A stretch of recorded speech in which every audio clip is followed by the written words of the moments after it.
Okay, hi there. All right, so Hi. it looks like we on successfully. So I see we've got some people joining. So yeah, I don't know if you'd just like to start off introducing yourself. Good morning, everyone, and welcome to our chat. My name is Margot. I'm a dietitian, and I'm with Malnourished Outreach. So I thought I would just give a little bit of context about Malnourished. So we are an outreach where we screen children, and our main aim is for early identification of malnutrition. And then we also give some information and education to the caregivers just to guide the moms and the families on adequate nutrition. Cool. So then, yeah, I'll just give a background on the Justice Desk as well. So hi, everyone. For those who don't know me, my name is Alexa. I'm also a registered dietitian working at the Justice Desk. So we are a human rights NPO. We work across South Africa, Zambia, and Zimbabwe, focusing on human rights education, children's rights, and GBV. So those are our focus areas. We've got a few projects that work specifically with those focus areas. And now through our children's rights focus, we are starting up something called the Ukula Project, where we are also focusing on stunting and malnutrition in children under 5. So we will also be doing growth monitoring, assessing if there are any stunted children or children at risk for stunting, and then doing trainings and educating the parents of the communities that we work in on how to adequately nourish themselves and their children to try and prevent malnutrition.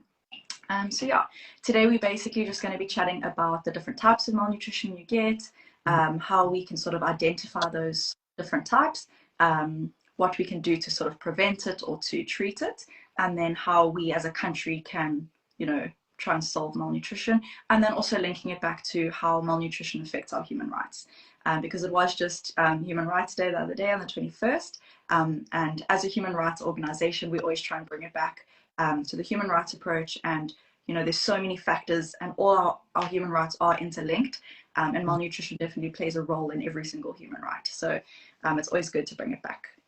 So yeah, I don't know if you want to start off, Margot, with just sharing your experience, what sort of types of malnutrition you see in the children that you have been working with. So I also work in a hospital, and we see a lot of malnutrition. So you get your acute malnutrition and your chronic malnutrition. I think Yunisehu spoke quite a lot about this chronic malnutrition and stunting in the last one. So we see quite a lot of acute malnutrition in the hospital. So you get your moderate acute malnutrition and your severe acute malnutrition. So when we actually assess our children, we do your weight, we do the length, we do the head circumference, and we do the mid-upper arm circumference. So your moderate acute malnutrition, I've got some growth charts here. You actually look at your length for your age. I don't know if you can see it. And if it's between -2 and -3 Z scores, then we classify it as moderate. Where your severe acute malnutrition, this is if it's below -3. The -3 line. Okay. And then we also will plot the weight and we will plot the length also on growth charts. So you get severe underweight then, and then with the length, if the length is less than -3, then it's severe stunting, which is then an indication more of your chronic malnutrition. So your severe and moderate malnutrition is usually caused by a sudden either decrease in intake or illness, and then these children often will need to actually go to facilities where they can receive the adequate, where we actually follow a protocol to start them off slowly and then to try and rehab them back. Cool. So something we struggle quite a bit with in the country is stunting. So as you mentioned, that's when their height is too low for their age. And stunting has many effects, in the life cycle of a child. So it affects their cognitive development as well as their physical development. So if you can imagine, the child's body is not growing, which is a clear indication that their brain is not growing as well. So it affects how they perform in school. And then a child who is stunted is going to possibly struggle in school. But then in South Africa, we also have so many other factors that affect a child's performance in school. We've got children who are in classrooms of 100, 150 with no textbooks, sitting on the floor, not getting the care that they need, and now already being stunted, and coupled with all these other things and going to school hungry. There's so many factors that play a role there that actually determine the outcome of the child at school. And then this also affects how they grow up, how they perform in high school, are they able to get a job. It also leads to increased risk of getting chronic conditions like diabetes, hypertension, all of that, heart disease, and ultimately affects their life later on. So it is a very prevalent issue in South Africa specifically. We have it all over the world, but we really struggle with it in South Africa. And I don't know if you've noticed as well in the hospitals you work in, but just during my ComServe, no one was taking the height of the child. So the nurses who normally screen the children, they will always take the weight. They've been, drilled to take the weight. Yeah. And then as dietitians, we emphasize the importance of taking height. We will go and give them height meters, put it next to their scales and say, as you put the baby on the weight, the scale, just move them onto the height meter and, take the height as well. And then we'd go back to check and see how things are going. And then there'd be files and other things stuck on the height meter or the height mat, and it's not being used. Yeah. And also, we get children coming in diagnosed as, a SAM, severe acute malnutrition, but then the height still hasn't been taken. And as we know, the diagnosis, you need the height as well. So it just shows that people are just looking at symptoms and not necessarily taking the height as well. So I think it also starts both with our healthcare workers taking the adequate measures and, ensuring that everything is done correctly. But it also goes back to the parents as well, because as a parent, you have the responsibility to ensure that you yourself are ensuring that your child is properly growing and properly nourished as well. So we both have our copy of the Road to Health book. So this is the most incredible tool. It's something that our country really, I feel that if everyone knew how to use this book, it would solve our issues, so quickly. So I think the first step for a lot of people is just to know what this book is. And this is for healthcare workers as well as parents. So every child, for those of you who don't know, every child is given this book when they are born. And it says right on the front to take this book with you to every clinic, every doctor's appointment, every time you go to the hospital, because it has a little section in the back where all healthcare workers can write their notes. So basically any healthcare worker who sees this book can see the complete history of a child, which is incredible because, we can see if there have been periods of malnutrition, if the child is recovered, if they've been up to date with all their immunizations and all of that. So I'm sure, Margot, you've also noticed in all the in all the Road to Health booklets you've seen, the length isn't done. Yeah. So in the book, there's some growth charts. So as Margot showed earlier, there's growth charts for both boys and girls because they do grow differently. So sometimes I've even seen a boy being charted on a girl's growth chart, a girl being plotted on a boy's growth chart. So just knowing where to plot your child, or you shouldn't be plotting the child, the healthcare worker should be plotting the child, but just, it's your responsibility as a parent to go back and see, is it being plotted correctly? And are the correct measurements being taken? So in the front of the book, you've got a little section where it tells you when the child should be going to the clinic and then what should be taken on these days. So the child's height should be taken every 6 months. And it's often never taken at all, which is a really big issue. And every 6 months is not that much, and it's not that difficult. So I'm not quite sure what the barrier is and why some hospitals and healthcare facilities are not taking the length. I don't know if you, Margot, maybe want to share a bit on that, if you've maybe seen or heard anything. No, I don't know. Maybe it's something that needs to be enforced more, or more training might need to be done. Yeah. What I actually didn't mention was also the MOAC. Yes. The upper arm circumference. That's also an indicator for your MAM or your SAM, which is your moderate acute or your severe acute malnutrition. I also find that's also not often taken. And it's so easy. I mean, we hand out those little MOAC tapes so often. Almost every nurse or healthcare worker has one of those, but they never use, and you don't even need the fancy tape. You can use any measuring tape. And it's such an easy indication.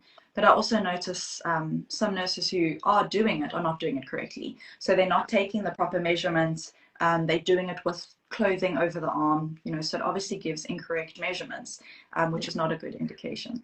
So I think it all comes back to education, with the healthcare workers, and then also if we can educate parents so that they can keep their healthcare workers accountable. So even like, for example, one of my friends, she had a child and she was taking her child to the clinic.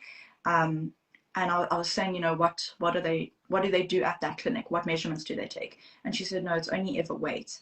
So I said, do they not take the height? And she said, no, they've never taken the height. And she showed me the Road to Health booklet, and the height was never taken, and the child is 18 months. So I said, you as a parent need to demand that they take the height. You know, we are trying to enforce it as much as possible as a dietitian, but it's the parent's responsibility as well to know what to ask for, because unfortunately it's just not being done. And I think it's not always the healthcare worker's fault. I mean, our healthcare system is extremely overburdened. There's so much going on, the queues, and yeah, it's just, I think often a rush. I mean, could we get the child on the scale, get off the scale? Yes, and you often find as well the child might be fully clothed with shoes on. Yeah, it's a very I think it's a very big issue that's not always easy to solve, but I think it does always come down to education at the end of the day. And then, yeah, maybe just to like sort of add onto this as well, we've also got other forms of malnutrition. Margot, I don't know if you maybe want to touch on hidden hunger as well.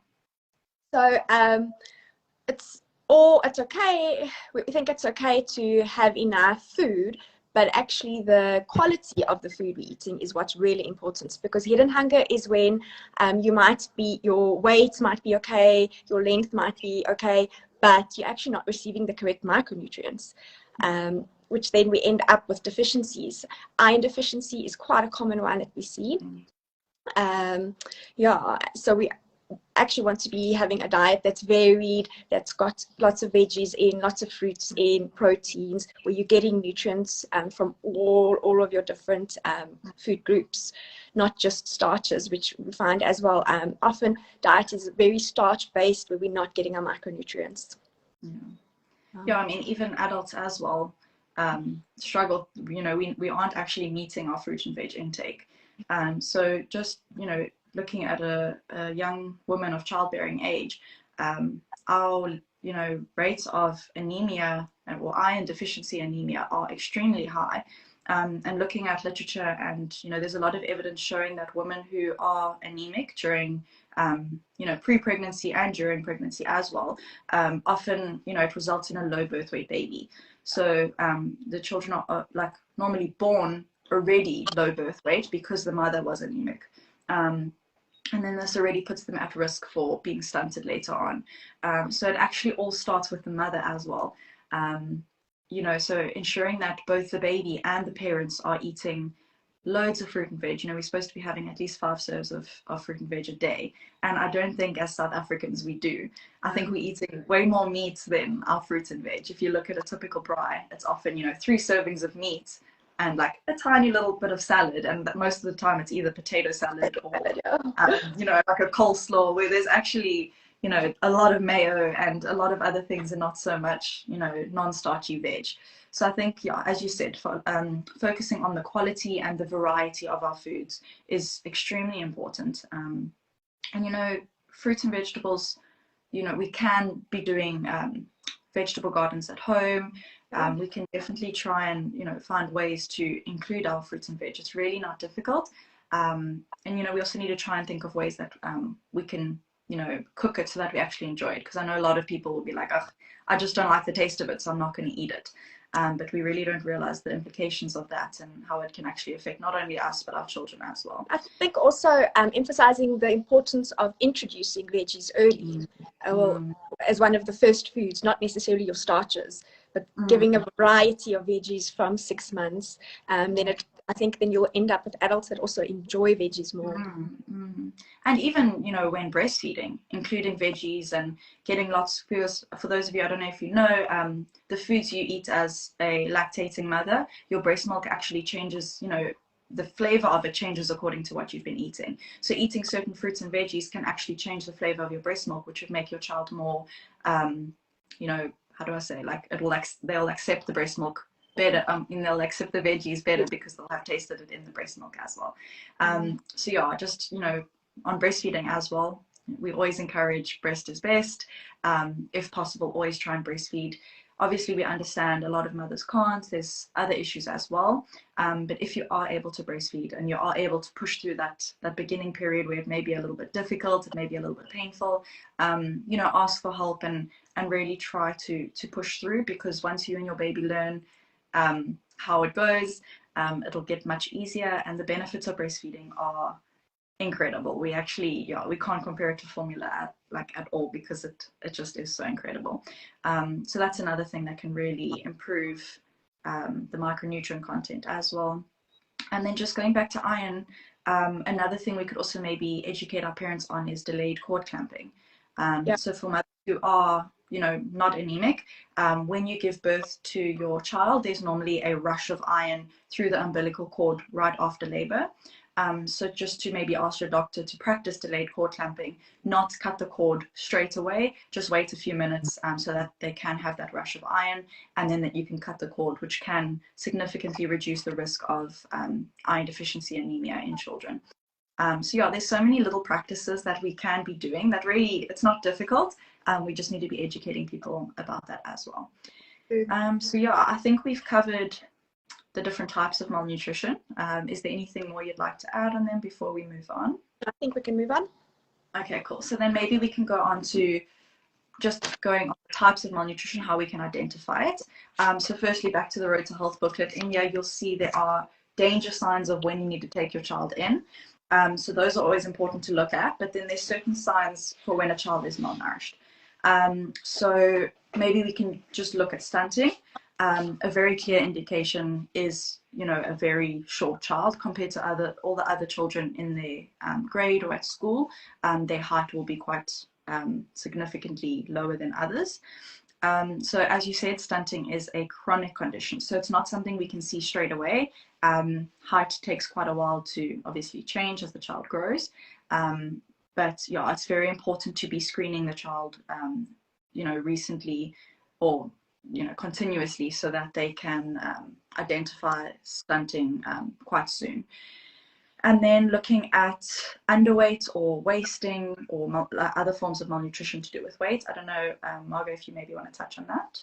Yeah, so with wasting, you can actually normally see the children actually look thin if it's severe wasting. So that's quite, if you have to compare them to other children of their age, you could actually see it quite easily.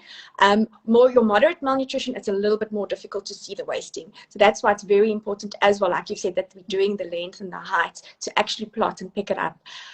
With your acute malnutrition as well, you have your danger signs such as swelling, which we call edema, swelling of the feet and the ankles.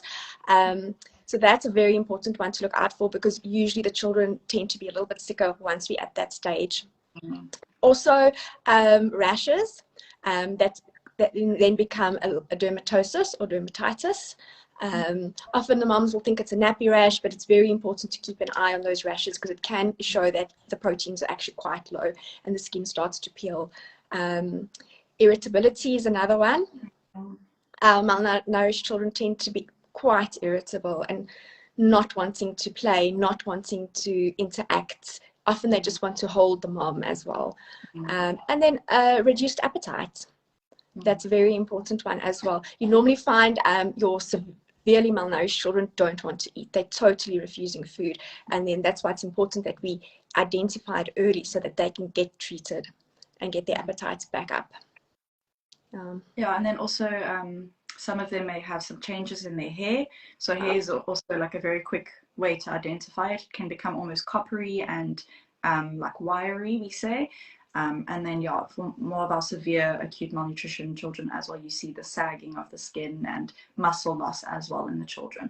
But as you said, we don't want to get to that point because it is a lot harder as our organs start shutting down when we become so severely malnourished, and it's very hard to get back up. It takes a long time. We have to really pull back on the nutrition to prevent, you know, refeeding and overfeeding. So we really don't want our children to be getting to that point. So if you notice anything, even if your child is losing their appetite or maybe, as you said, becoming a bit more irritable and not wanting to play so much, they also tend to have that very like dull cry where they just, it's almost like a moan. if you notice your child is changing in that way, it's very important to take them to the hospital or to the clinic, just to monitor their weight and that, because early detection really is so important. Prevention over curing is always the best way. So yeah, then also with hidden hunger as well, obviously that's not so easy to see because it's in the name, it's hidden. So most of the time the children would be either normal weight or slightly overweight, and they're getting as many macros as they need, possibly even more. So macros, it's our carbs, our proteins, and our fats, but they are severely lacking in their micronutrients. So there, it's just very important to ensure that your child is getting a variety of fruits and veg.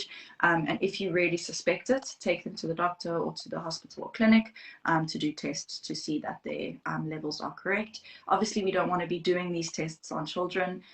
It's not nice for them. It's a very traumatic experience for them to get, bloods taken and all of that. So as I said, prevention is always the best, and to try and just ensure that your child is eating as much of a variety as possible. All right, so then maybe we can also just touch on, as I said before, how malnutrition links with human rights. So, as I said before, children who are stunted or malnourished, it really does affect them throughout their lifestyle. So, we've got the term the first 1,000 days. Many people have heard of it. There's quite a few campaigns, and there's actually a website, devoted to the first 1,000 days where it shares like informational resources and all of that to educate people on the first 1,000 days. So this is a period from conception to the age of 2. And this is the key window of opportunity for us to really set the child up for a successful future. We also say that it is the window of opportunity to break that intergenerational cycle of poverty. So in South Africa, we've really got, a very big issue when it comes to poverty. There are far too many people living in circumstances that, they don't deserve. Everyone deserves the right to life, the right to dignity, the right to adequate housing, the right to, basic education. And that's not a reality for many of South Africans. Yeah. And as we say, we are the rainbow nation and all this, but it's not true. And if our rights are being met, it doesn't mean that everyone's rights are being met. And our rights are actually only met when everyone's rights are. So it's so important for us as, everyday people to ensure that other people's rights are being met as well. At the Justice Desk, our motto or our phrase is promoting the power of everyday activism. So that basically means, every single person has the rights and responsibilities to ensure that, everyone's rights are being met. So it's not just about you, it's about everyone around you. And it doesn't take, like Nelson Mandela or Mahatma Gandhi, all these incredible people to change the world. It's everyday people, and basically just waking up and deciding that you are going to make a change and stand up for what you believe in. So there are many ways that South Africans and, anyone can fight for the rights of children.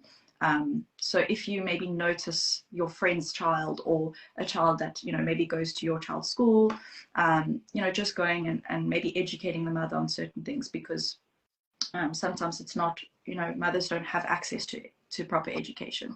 And specifically in our communities as well, a lot of it comes from maybe grandparents or, a mother's mother saying, I fed you when you were 3 months and I fed you maize meal and you're fine, or I put you on formula and you're fine.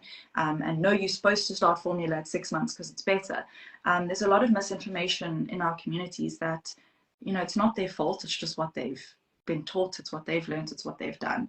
But it's very important for us to constantly try and challenge that and spread proper information and the correct information in our communities as well. So yeah, basically going back to human rights, if our child doesn't receive that adequate nutrition in their first 1,000 days, it basically, it sets them back for the rest of their life. So as we mentioned before, they would have low school performance, coupled with a lot of other factors. It also affects their school performance, but stunting and malnutrition really does play a massive role there. And then they also, they have low socio emotional, cognitive, motor development. It's really hindered, which then, as an adult, they are set back, unable to get a good job or unable to even apply for jobs, and therefore unable to create money and be able to buy property, be able to buy food, and all of that. It also increases End up in that cycle. Yes, yeah, and then you end up giving birth to a child who is, already low birth weight, already iron deficiency, they've got anemia and all of that. It is a very vicious cycle, and as we say, the first 1,000 days is that key window of opportunity to change that. Another, issue or cause, a symptom of malnutrition is increased risk for chronic conditions later on. So if a child is malnourished in their first phases of life, they would have a higher risk of developing these chronic conditions, and this includes, diabetes, hypertension or high blood pressure, heart disease, and all of that. And already our healthcare system, as we mentioned before, it is, so overburdened. And it is probably due to the fact that many of our adults now were malnourished as children. So if we could really just try and focus on children, we could ensure that we have a better future for our country. So yeah, if we, improve malnutrition in the first 1,000 days, we can really have a better workforce, when they become adults. We do also have the issue of lack of job opportunities and that, but I feel that if we could improve a child's nutrition in that period, we could really improve their life long term. And as I said, it affects all their human rights. So right to life, right to dignity. If you have to be, living in a shelter, begging for money, what type of life is that? Having to admit that you can't make your own money or provide for yourself, or being dependent on anyone else, your dignity is gone. So just for us to ensure that other people are being cared for and being looked after, it's the responsibility of all of us to really do that. Definitely affects all of our rights. All of our rights are interchangeable, interdependent, and they cannot be taken away from us. No one is more deserving of human rights than anyone else. And I just feel that our children, they don't choose to be born into this situation. And there are obviously many factors that have put them there. Our country has a very rich history, and it's caused many issues that we obviously can't solve quickly. But we've just got to ensure that we keep trying every single day to correct those issues, and try and help our children as much as possible who have been set back due to systemic injustice. I don't know if you'd like to add anything on that. I feel like I've been speaking quite a bit. I think you've covered quite a lot. I agree with everything that you're saying, and then also creating enabling environments where we can actually have the environment to be able to help. And that's a very important point, and that comes in as well with that framework that we'll touch on later. But basically, as I said, it's the responsibility of the parents, and I don't mean just the mother when I say that. So parents, caregivers, anyone who is responsible for a child is responsible to ensure that they are growing adequately. And then this also includes the family and the surrounding community. So if you think of a woman maybe living in Nyanga, for example, this is one of the communities we work in, many of these women have to go back to work quite soon after giving birth. So, them giving birth in this community, now having this child, and they're trying to breastfeed, but then they, maybe their mother is coming to them and saying, no, formula's better, here's some formula, use this. And then after maybe, 3 weeks or a month, they have to go back to work because, who else is going to make money? And then it's like, how am I supposed to breastfeed at work? Because my mother's not looking after the baby. She's going to give them formula. My boss maybe isn't giving me time to express. So then it also comes back to educating our mothers on the different policies that are in place when it comes to breastfeeding at work. The rights that we have in the workforce. So for those of you who don't know, we do have policies in place that say your employer should be giving you 15-minute breaks to be able to go and express your breast milk. They should also give you a secure and private room where you are able to breastfeed with a sign so that people know you are expressing your breast milk in that room, as well as a fridge where you can store your breast milk so that it doesn't go off throughout the day. So there are these measures in place, there are these policies in place that help mothers to carry on breastfeeding while they are at work. It also mentions in there that your child can be brought to you during working hours for you to breastfeed them as well. So obviously that's very difficult for a lot of mothers because they're working very far from home, or maybe their child is with someone else during the day. But yeah, there definitely are ways for moms to carry on breastfeeding while they are back at work. But, you know, as we're saying, you know, the situation isn't always supportive of that. So moms have to go back to work. They don't know these things. They just give their baby to someone else to look after, maybe the grandmother. And then the grandmother will maybe say, you know, the child looks like they ready for food. Let's give them some maize meal after 3 months, when the child is clearly not ready for food. And also it's much cheaper than buying formula. So let's just put them on solids sooner. And then maybe, you know, fathers tend to think it's the mother's job to feed the baby. And obviously not all fathers, but you know, many fathers in South Africa and across the world feel that it's the mother's job to feed the baby and to look after the baby. And we often praise fathers for, you know, looking after the baby for an hour, or we see a father changing the nappy and everyone's like, oh, such an involved dad.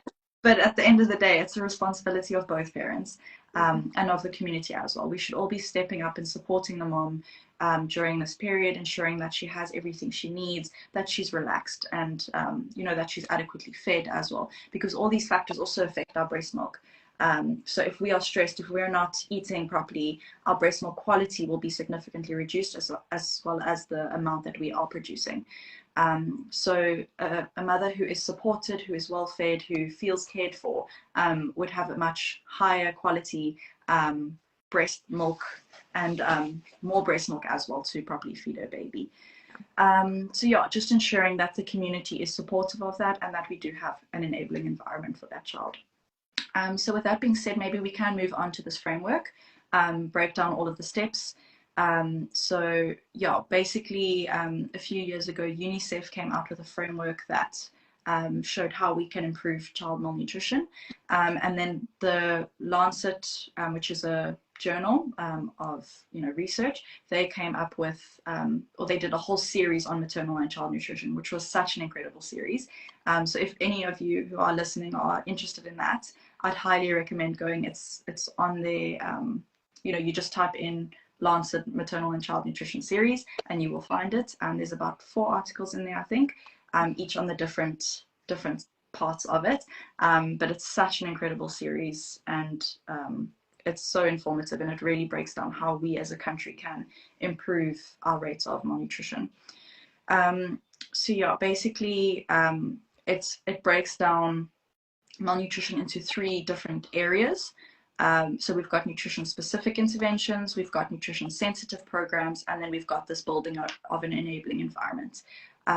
So basically, if we are focusing on these 3 key areas, we will ensure that our child is well nourished, which then increases their, you know, chance of having a successful development, becoming a well-educated child, and therefore an adult able to get a job, who has better health outcomes as well.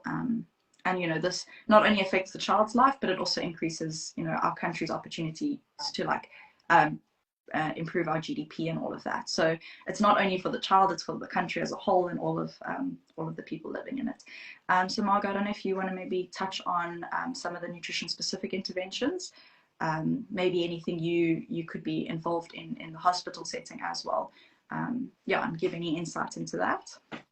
Yeah, so a lot of these, like you say, are quite hospital focused or healthcare facility focused, which is making sure moms get their vitamins, the antenatal supplements. This again goes back to your 1,000 days, where we want our moms to be well nourished, pre-conception, but our ANC clinics then offer micronutrients. Then also fortification. Things like most of our starches are fortified, so this is also based on your micronutrients. They're fortified with your B vitamins, so it's also important then to educate caregivers on looking for the fortification symbol actually, and rather choosing those foods over your unfortified starches. And then also facility-based again, hospitals and clinics. Once we've actually rehabilitated our severely malnourished children, then they can enter into a nutrition therapeutic program where we actually give them supplementation. So we follow them up until all the anthropometric anthropometry has improved. And then we also focus a lot on educating the caregivers and the moms then on providing an adequate diet. This does become a little bit difficult because often once the supplementation stops, you need to just continue making sure that this child is still growing. Okay. And then treating the severe malnutrition as well. We've got our WHO 10 steps where we, like you mentioned earlier, you start off quite slowly and then you gradually build up.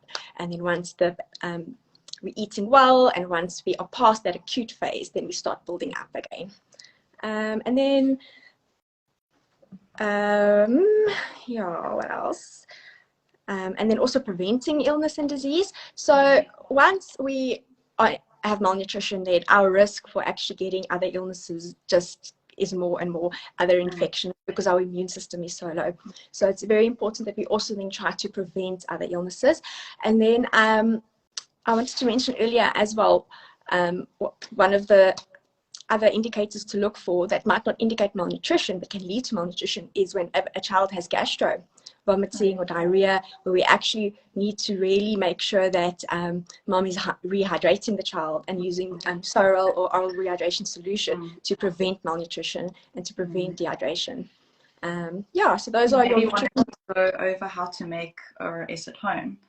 That could be a good thing that we can share. I can also maybe share it on social medias as well, for those who aren't in here.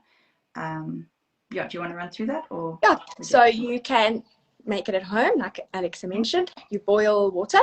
So it's 1 liter, am I correct? Yes. Of boiled water with 8 teaspoons of sugar and half a teaspoon of salt. And then after each loose stool, after each vomit, you just make sure you're offering the child oral rehydration solution. You can use a spoon, you can use a syringe if they're not taking well, but it's very important because once we get dehydration together with poor appetite, then we're leading towards hospitalization, which we want to prevent.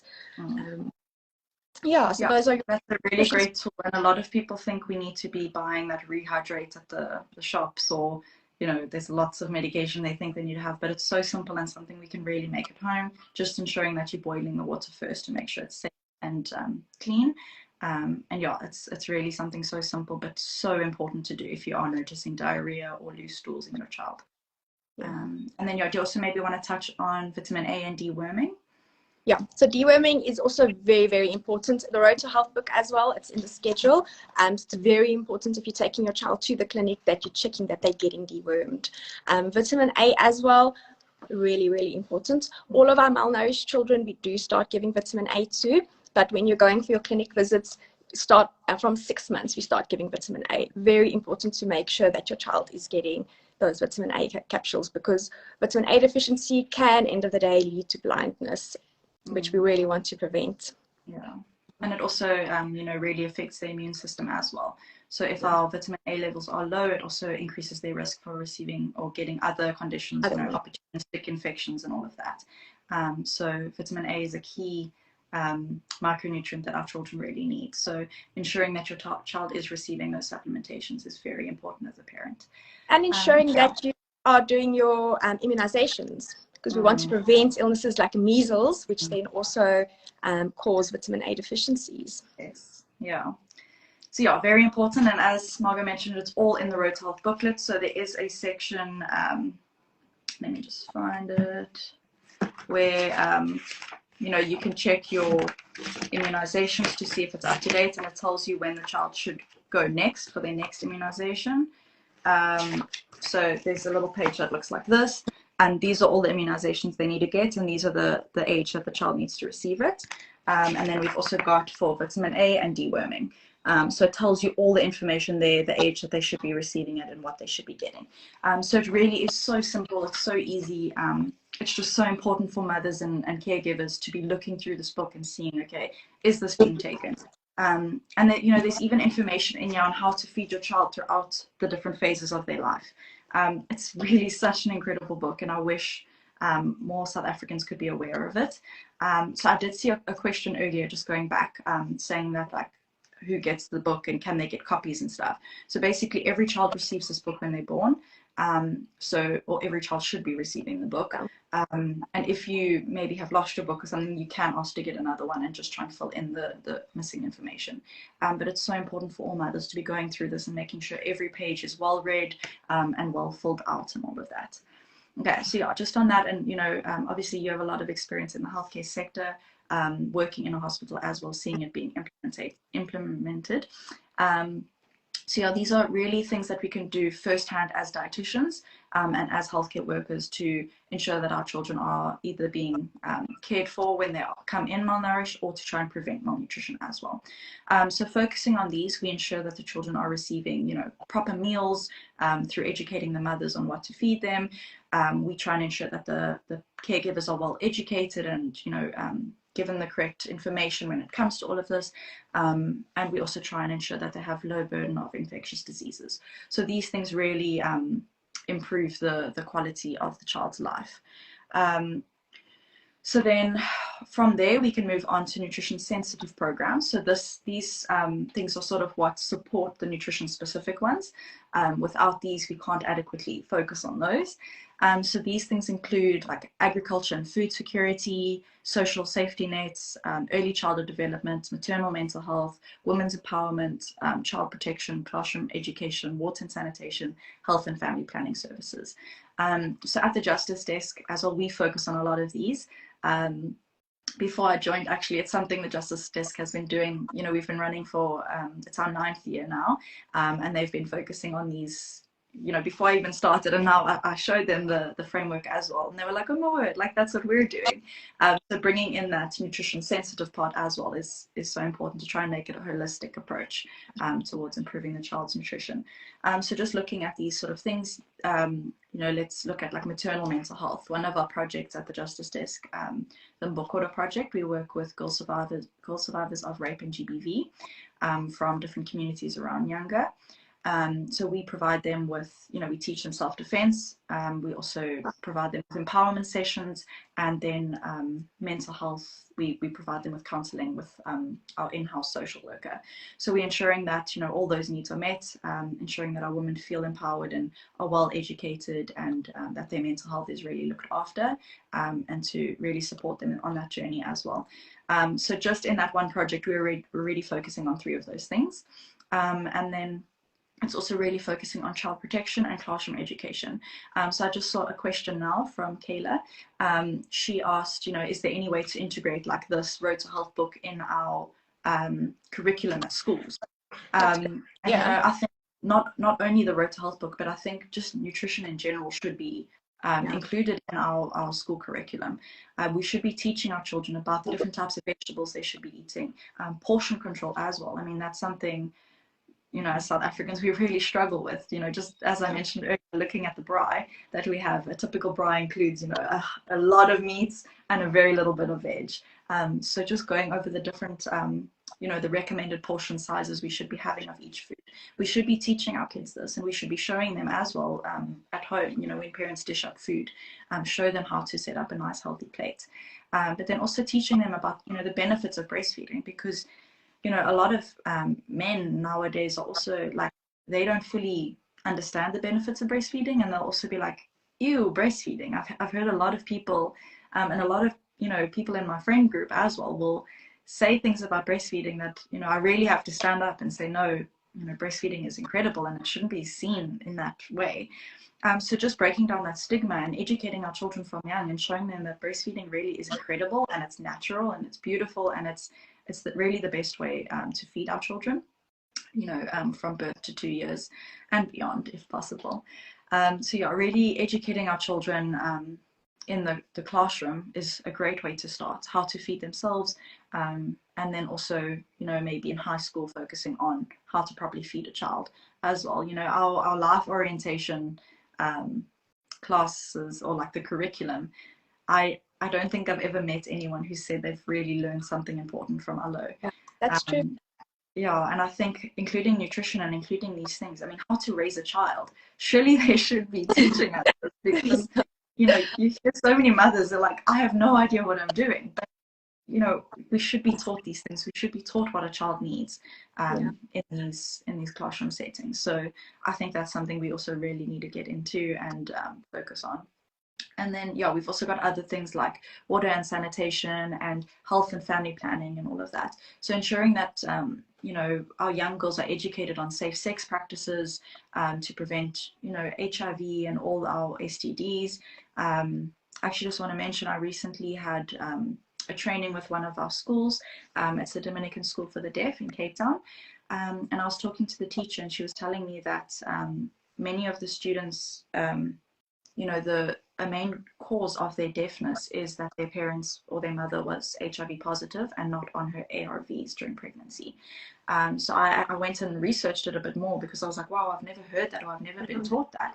But, you know, there's quite a lot of evidence showing that being HIV positive and not, you know, having quite a high viral load during pregnancy will result in hearing impairments in our children. So educating, yeah, I mean, we hear it, or we taught about HIV and ARVs and all of that through our degree and the different effects it can have with nutrition and all of that. But I've never heard about, you know, its effect on the hearing impairment and that. And, you know, it's something we really could focus on and educate people about, because it's a very easy, you know, way to prevent it. We've got ARVs. ARVs are so safe, well researched and easily accessible. It's just breaking down that stigma around HIV as well. So yeah, teaching our young girls about safe sex practices, about taking ARVs if they are maybe HIV positive, yeah, and all of that. And then also just about, you know, contraceptives and all of that, and really focusing on family planning and making sure that if you do have a child, it's when you want to and when you can support it, and all of that, because having a child is expensive, we all know. And then, you know, there's so many factors that play a role in what you feed your child. And maybe if you feel you are HIV positive and you're not on ARVs, you don't want to breastfeed because you're scared you may pass on HIV to your child. I see we've got a comment from Kayla and our young boys too, not just the young lady. Yeah, we should be educating everyone, teaching our boys as well, because contraception is obviously always thrown onto the woman. Oh, you should be on the pill, or you should get the injection, or all of this. We should be changing our bodies so that we don't fall pregnant, but our boys should also be taking the responsibility as well. So yeah, thank you for that, Kayla. It is so important to be educating everyone around safe sex practices and ensuring that our boys realize that it's their responsibility too. If a woman falls pregnant, you know, it takes two people, and it definitely is the responsibility of both people as well. So yeah, just ensuring that you are having children when you are, you know, financially stable, or you feel ready for a child. And you know, teenage pregnancies, it's a big problem in our country. And even just during my ComServe, I was noticing a lot of girls were coming in saying they had to drop out in grade 6 because they fell pregnant. And I mean, you know, we've got stunting that's affecting all of that, but then now how are you going to go to high school and all of this and get a job when you have to drop out in grade 6 because you have a child? And how are you going to support this child? And then it becomes the burden of the grandmother, and then the grandmother doesn't have the funds or the, you know, the capabilities to look after the child, and then the child comes in a few weeks malnourished. So it's really a very vicious cycle, and there's so many factors that play a role, and it definitely all comes down to education and prevention. And it's going to be a long journey to try and fix this and to educate everyone. But as I said earlier, it's about everyday activism and everyone trying your best to educate people and to talk about nutrition and try and prevent it. And we also always say, you know, nutrition is always everyone's everyone's always an expert in nutrition because everyone eats, but no one actually wants to take responsibility for it. And we really need to start stepping up and ensuring that the information we're sharing is evidence-based and correct, not sharing misinformation and, you know, among our families and communities and all of that, ensuring that, you know, the best interest of the child is always taken into consideration, ensuring that they're looked after and well fed as well. So yeah, if we focus on these nutrition sensitive programs, focusing on educating our children, ensuring our parents are well educated as well, looking after our mothers and ensuring that they have a proper maternal nutrition, it really can support those nutrition sensitive approaches as well. So this will ensure that they, you know, have access to proper housing, proper healthcare and all of that. We ensure that the mother is feeling supported and looked after so that she can adequately nourish her child. And then also ensuring that the child is then receiving that adequate nutrition as well. And then the last factor, we spoke about it a bit before, is that building an enabling environment. And this definitely, it's supposed to be coming from the community, but government as well. And, the policies and programs that need to be in place really should be supporting our mothers and our children as well. This is just ensuring that, we are investing in these programs and these things in place. So, just working in a health setting, working in my ComServe, funding was always an issue. We didn't have the right resources. We didn't have Road to Health booklets most of the time. We were giving out the old Road to Health booklets. We still are. You see, things aren't changing. And I mean, if we had to just put adequate funding, there was also, I remember in that Lancet framework, there was a stat there saying that I can't remember the exact number and I don't want to give an incorrect number, but basically if government just had to provide a certain amount of funding, we could solve all these issues. And it really wasn't that much. It was something that the government is spending on other things as well. Just focusing on nutrition and providing it with adequate funding is really so important so that we can then, do all our nutrition specific and nutrition sensitive interventions as well. Because without the funding, how are we going to actually get out and spread the information and spread the resources throughout the communities? We need advocates for nutrition and maternal and child health. Yes, yeah. And, just touching on that as well, like looking at breastfeeding even, as dietitians, I think people sometimes get a bit annoyed with us for always pushing breastfeeding and pushing, people think we like the food police and all of that. But at the end of the day, we're just really trying to encourage our mothers and everyone around us to adequately nourish themselves and children as well. And it is often so easy to shame a mother for not breastfeeding, and I feel people do that quite often. And we should really be supporting our mothers and never putting them down. We should never be telling a mom that she's not doing a good job, or that she's using the wrong feeding method or any of that. We should be supporting them and helping them and providing them with the correct information. As dietitians, we are always those ones who are advocating for breastfeeding and for proper nutrition. But if we don't do it, who will? And again, it goes back to everyday activism. We're here to educate everyone else, everyone listening, about all the proper practices when it comes to nutrition, so that you can go out and share this information as well. Following proper sources of information, following dietitians on Instagram, ones who specifically focus on maternal and child nutrition. They constantly spreading information around adequate nutrition and all of that, and it's all evidence-based. You can trust it. Anyone who has a degree in dietetics will be sharing, hopefully, the correct information around this. It's your responsibility as well, as someone who isn't qualified in dietetics, to also be sharing this information as well and spreading it, because there's only so many dietitians and we can't reach everyone. So really ensuring that our policies and everything is in place to adequately carry on with these practices as well. Those are just some ways that we can try as a country to improve our rates of malnutrition. I don't know if you maybe want to add anything there for that enabling environment part, or anything. I think you covered most of it. Yeah. No, I think you covered it. Yeah. Awesome. So I don't know if anyone has any questions that we could maybe ask or answer. So we did answer some throughout. I'm just looking through the questions. If anyone does have any questions, please feel free to add in the comments, or I think there is like a little question box that you can ask in as well. I don't see any questions here in the comments. If anyone does want to ask any questions, you can ask now. But basically, I think we covered everything we wanted to. I don't know if there's anything else you'd like to add, or maybe any other topics you'd like to cover. I think we've chatted about everything that we needed to today. Thank you so much for... Thank you so much. collabing with us. It's always so lovely, and I can't wait for the day where we can actually experience the different projects. I'd love to come to one of your outreaches and carry on. It'll be amazing. Yeah, Yeah. yeah. We definitely need to plan something, and then I know Lesejo has come to one of our Mbokoro sessions, and she's seen that. But yeah, we're going to be starting up with our Ukula project now, where we're going to be carrying on with the screening. And it definitely is so important for us to learn from you guys as well, because it's something you've been doing for a while now. So our collaboration is always key when it comes to these things. So I'm excited to keep in touch, and yeah, we need to carry on with these as well, these lives. I just see questions here.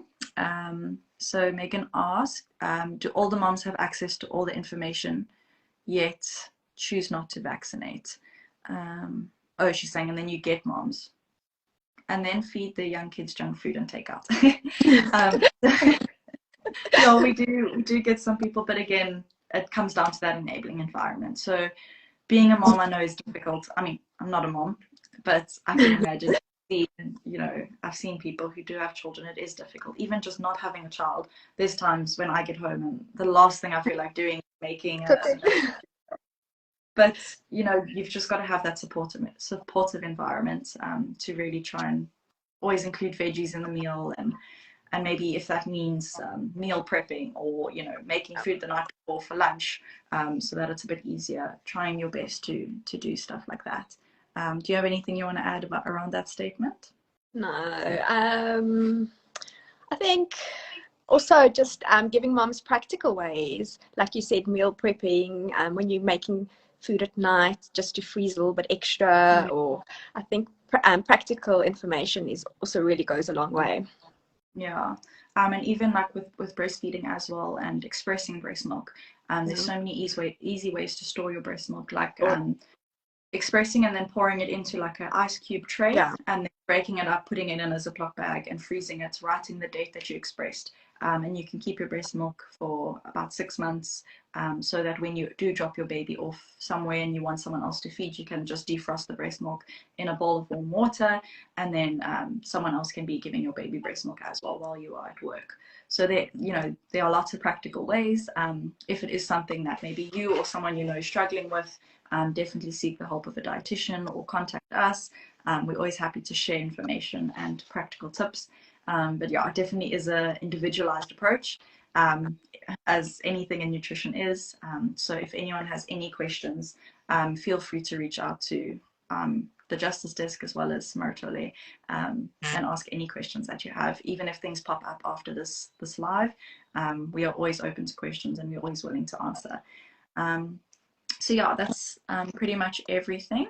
So yeah, I think we can wrap it up here. Thank you again so much. It was lovely chatting to you, and I can't wait for more of these. I think it's very important to carry on spreading information. Thank you so much, Alexa. Thank you. Enjoy your Saturday. You too. Bye. Bye.